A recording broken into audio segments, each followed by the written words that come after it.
you want to eat off of these carcasses, or do you want to strain it just to have the broth? It's up to you. What do you think? You can pick some of the meat out of there, maybe. Yeah. Otherwise, we don't have much substance, I guess. Yeah. Okay. We'll bring it back up to temperature then and pick away. And then we have one fresh pike. One fresh pike. And a whole bunch of milkweed. Collected. Some berries. We can mess around with that yellow pond lily root. And a few cattails.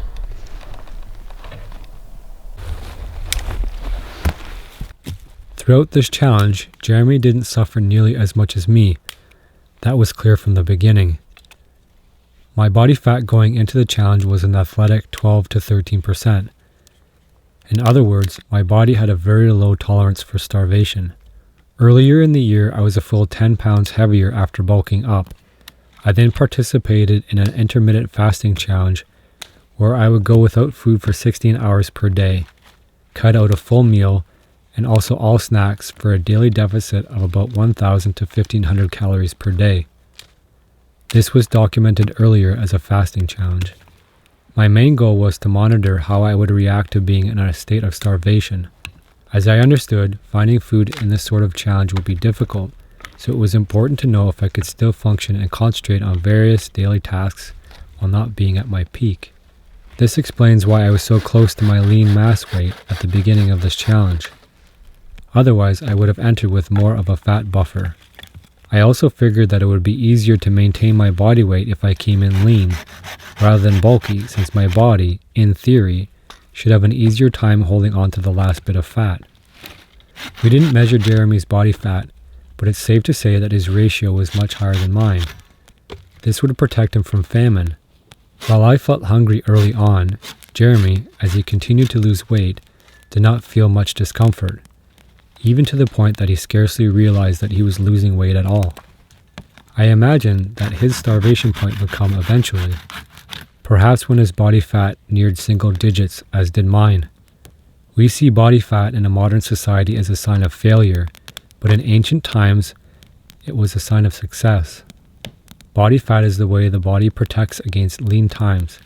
It's how the body historically ports food supplies.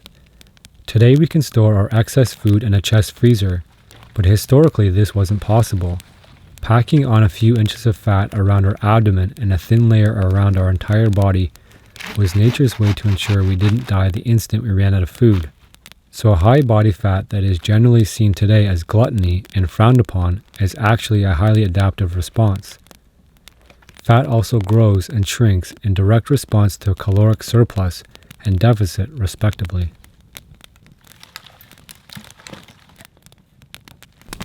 So we're going to boil up these milkweed. When you read the literature, lots of people recommend boiling them a few times to remove alkaloids and bitterness. I've never boiled more than twice, and a lot of the time I've only boiled once, and I've found them to be very palatable. And I did read somebody's theory that in some areas, different varieties have more or less toxin in them or bitterness that you need to boil out. So we'll give it a boil, and then we'll do a taste test. And after that, if it needs another boil, we'll do another boil.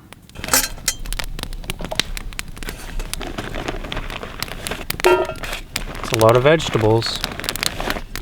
Yeah, maybe not all of them. Enough for one load each. Okay. To save some for tomorrow. Sounds good. Yeah? Yep.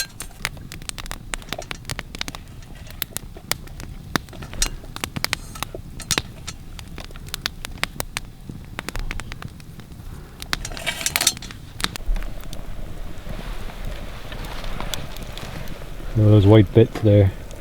That's the pond lily root, which smells super fruity. It smells like the flowers of the white pond lily. This is the root of the rhizome of the yellow pond lily, and it smells super, but it tastes awful. You tried to taste it already? Yeah, it's pretty gross. So I'm just trying what they say, which is that you roast it. We'll see. Yep. Yeah. The rest of it's over here. That's supposed to be all starch, right? In the root? Yep. Yeah, it should be pretty starchy. Here's some boiled milkweed. Here, I'll hold the camera, you smell. Alright. Tilt back. Smells like vegetables, doesn't Yeah, it? it does smell. It smells like something green. Yeah. It smells like a green vegetable. These storm flies keep biting, eh? They do. You want one in your veggies? Thank you. Well, we'll test. Flavor test. It hasn't been boiling for very long, so. But they do smell good.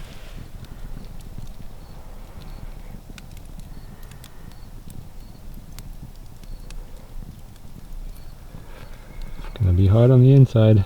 Uh-huh.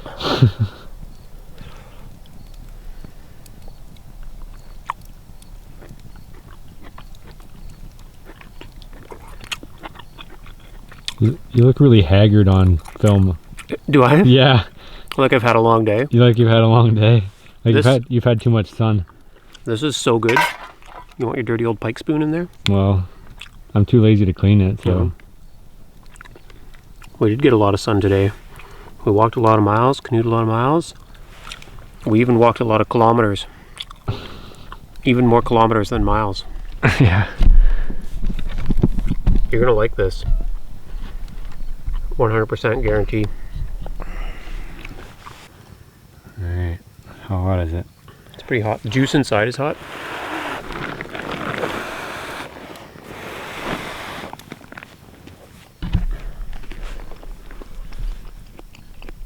How awesome is that? It's pretty good. It's like a green bean. Mm-hmm.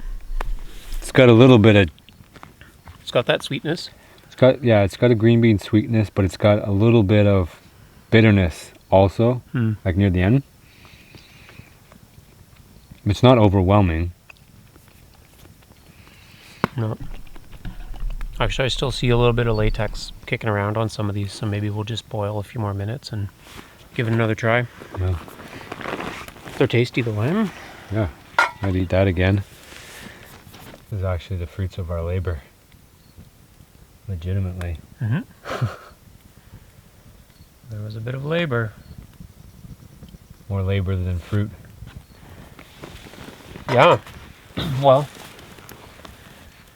Yes. Ah, that's getting crunchy. Oh yeah, like potato chips maybe. We should try deep frying them in butter. Yeah. Pass me to the thicker one there. Maybe I'll slice it up a little bit more and we can turn it into chips. Yeah.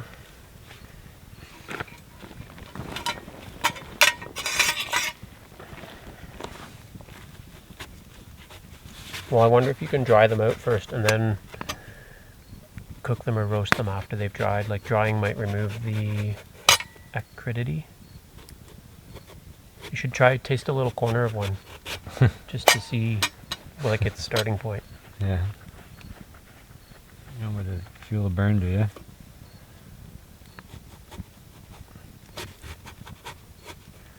So, what's the harm in eating this? It's just gross, right? Well, I think that acridity is like your body doesn't like it for a reason, right? It would make you sick? I think so if you ate too much. Well, I know Survivor Man tried to eat this stuff and he puked, so that's all I know. He cooked it? No. He ate it raw? No, he boiled it. Mm. Oh, yeah. It's pretty acrid, eh? Yeah. It's not bitter, it's more like burning. It's similar to choke cherry, like to me. Yeah, A like little bit. puckering, Yeah, it makes me pucker a little bit, but not as pungent pucker. Mm-hmm. But no, it'd be hard to eat that. Cool. Water lily is a terrible animal. It appears in nearly all wild edible reference books with similar things being said about it. Books describe it as edible with its flavor improved with several changes of boiling water. We easily harvested a couple of floating roots to experiment with, as their fragrant nature suggested a high caloric starch. However, we were quickly and thoroughly disappointed. Even after roasting the tuber over fire, it still retained its acridity. One might wrongfully assume that starvation can make any edible food palatable, but this isn't the case. If you don't believe me, then please try some lily root for yourself and see how you fare. I assure you that the flavor is not tolerated in any major or minor way. The flavor is so bad that the body has no desire to even swallow. Many sources claim that it is high in carbohydrates and quite edible if prepared and harvested properly. However, we didn't find this to be so. While we did not boil the tuber, we found that the flowers remained quite unpalatable cooked in a similar way. If the raw tuber was an accurate indication, then we were quite certain that the effort required to prepare and boil the tuber in several changes of water would have produced unsurprising results. If we could not easily render the lily tuber to our taste, then the potential nutritional content is of limited value. Still yet, one source claims that not all lilies are edible, with some being outright poisonous. This fact was only discovered upon our return. Thankfully, we didn't suffer much more than an unpleasant gustatory reaction. So, get the theme that Jeremy's liking to test and not just eat things because they're edible, but eat things because they taste good. And if you can't make them taste good, then there's not much point in eating them.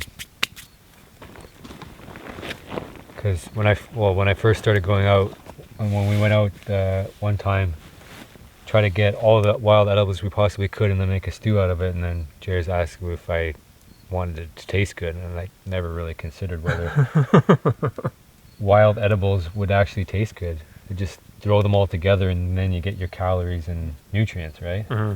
And not actually care if it tasted good as long as you're, surviving.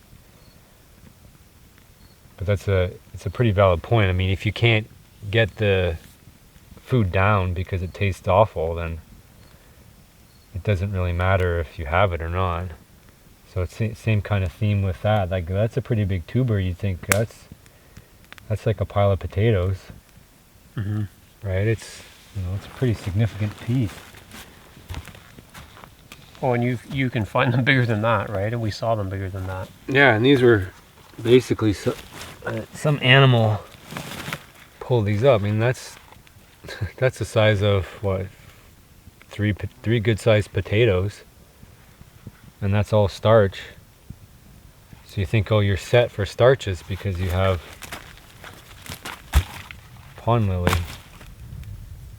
But if you can't eat it and it makes you sick, or at least it makes you sick to your stomach, then what's the point, right? Mm-hmm.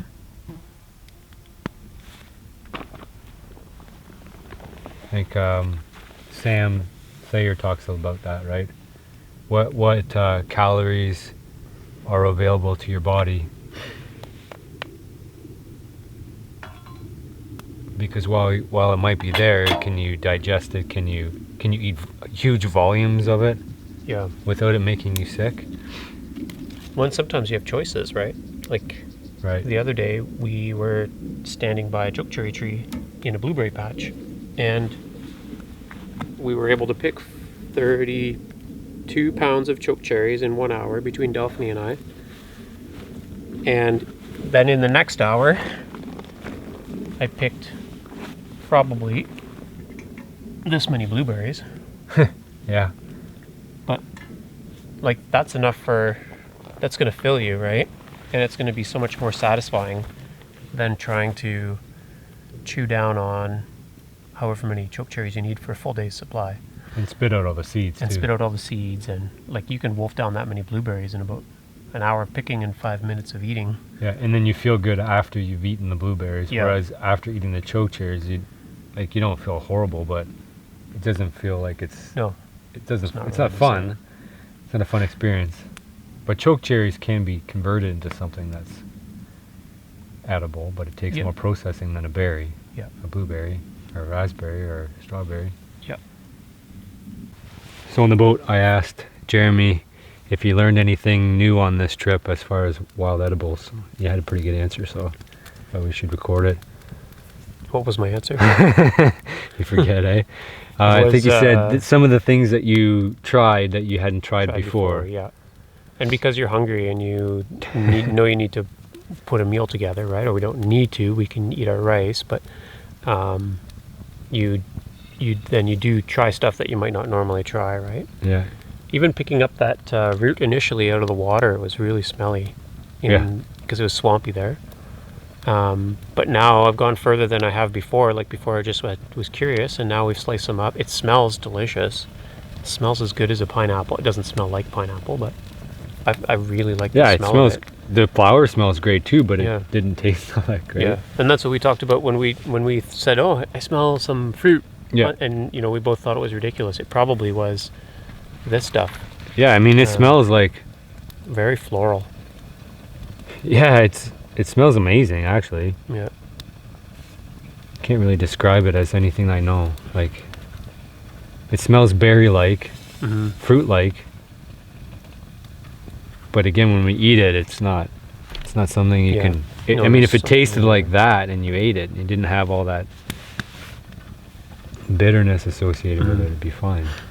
Well, and also it's reinforced the importance of seasonality, right? Like I thought for sure we would eat all the cattails we wanted, but like they're too far gone to pull the shoots out. Yeah. Is the cattail on the boil now?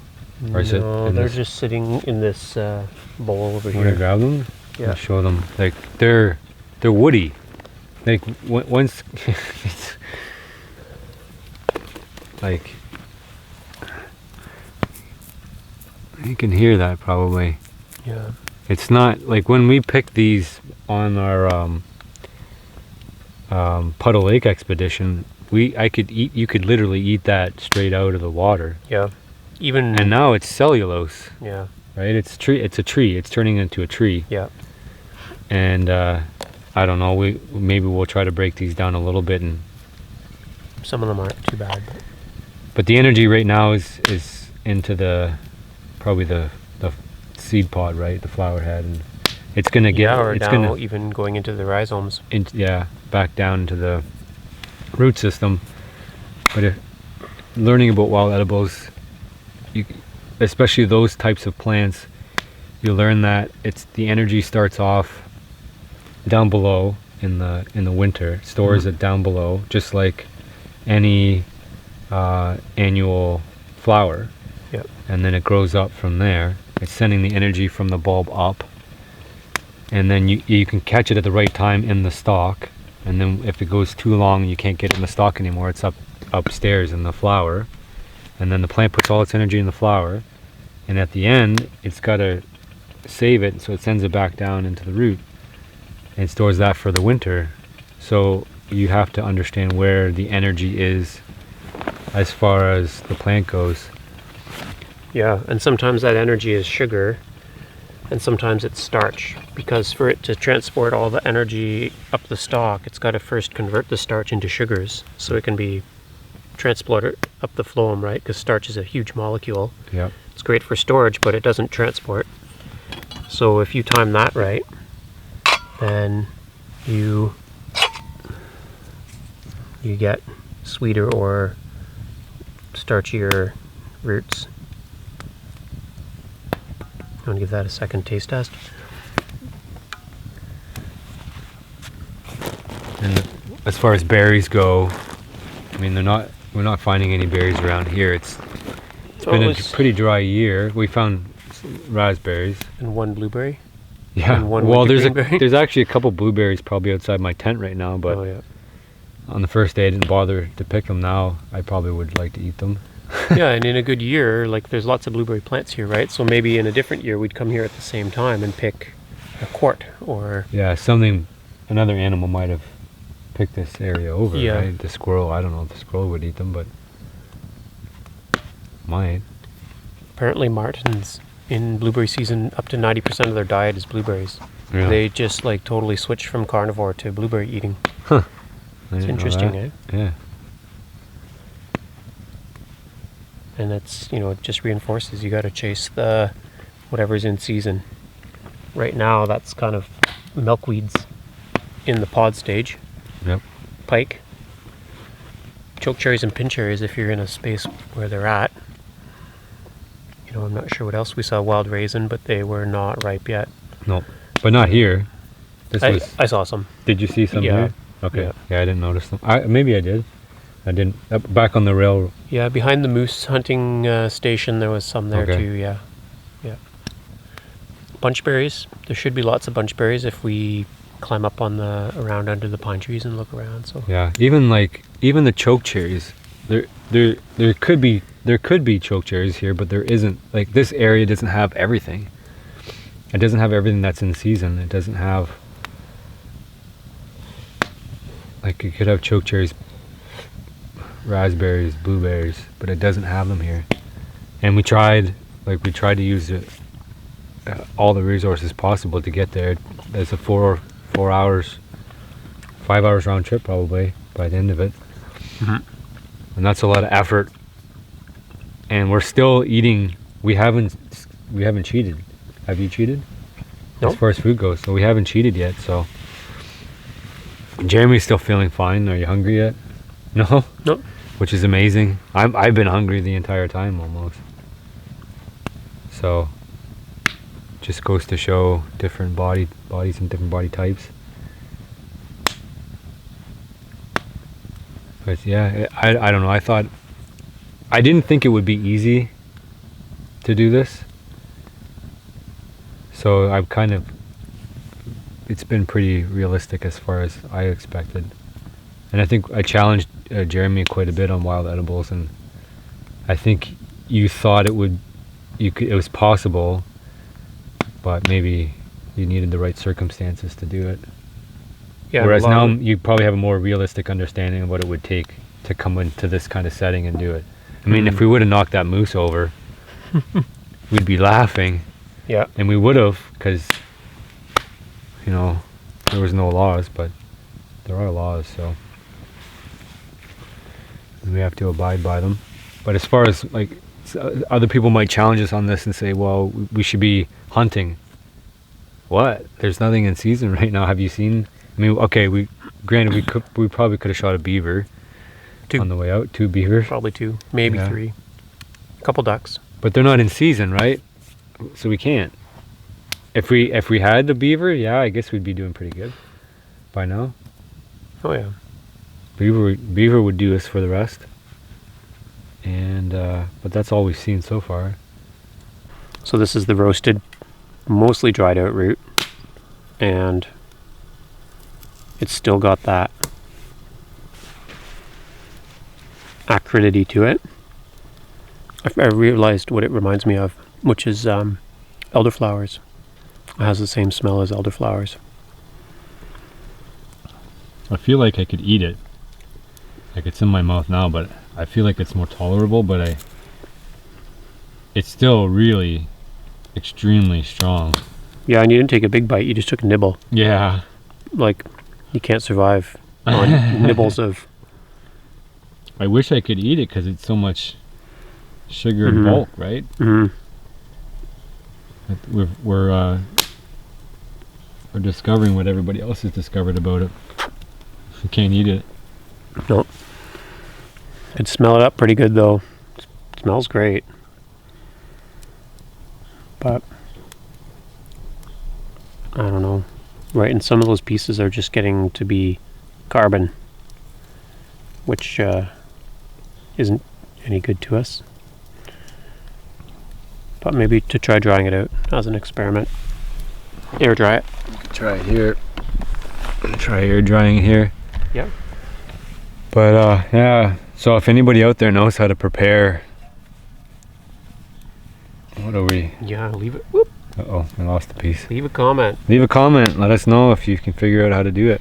Make it palatable, edible. It's really not.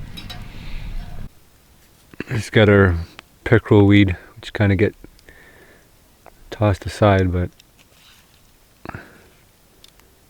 we'll throw that on and just boil it a little bit and see if we can soften it up.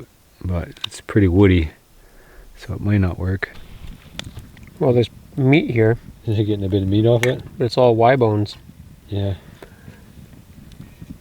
That's the broth. Mm-hmm. What's the broth look like? What are you gonna do? Drink the liquid? I think so. Here, let's see. Just pour it into a bowl or a plate and I then... can show that. We boiled down pretty much all the remains from the last day and a half of pike. So it's pretty much rendered the fat down there. It'd be nice to be able to put some starch in there.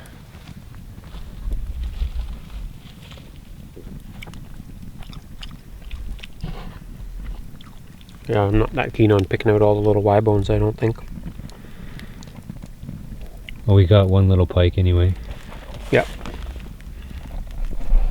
I'm just gonna pour some broth out and then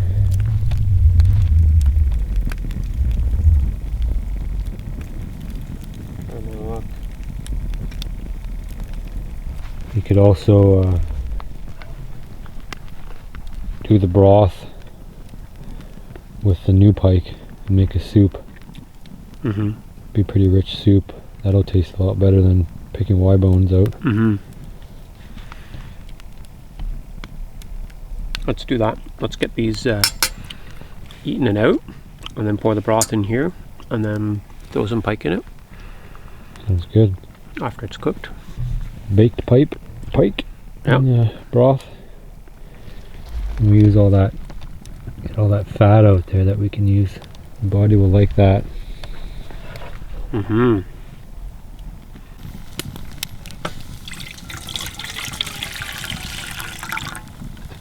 You want to pour it through a sock so we don't get any Y bones? Yeah.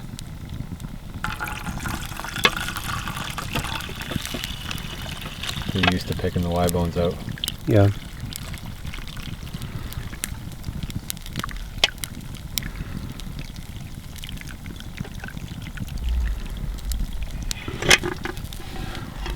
It's a lot of soup. It does look like a lot of leftover meat after, right? But it's like you just can't eat it easily. It's all bones. But I think that'll be good with that pike.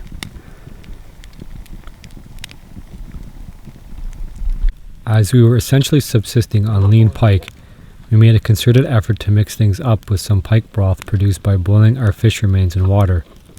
This broth was the end result of 2 days worth of pike, totaling around 7, which was recooked 3 times over the days we were there in order to reduce the bacteria levels. Ideally, we would have something available to thicken the broth to create a stew, but our search came up short. As we found, lily tuber was far too bitter, prickleweed was too woody, wild potato was out of season, and wild rice was simply not available in our area. I found that swallowing the fatty liquid was repulsive.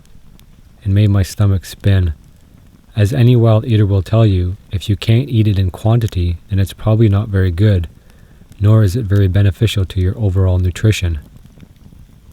We could have also experimented later in the challenge with this pike fish broth to see if we could simply chug it down, but after having a bad early experience, mere thoughts of stomaching the fishy brew made my stomach curdle. For the rest of the challenge, it remained on our ever-growing list of edible but unpalatable food items.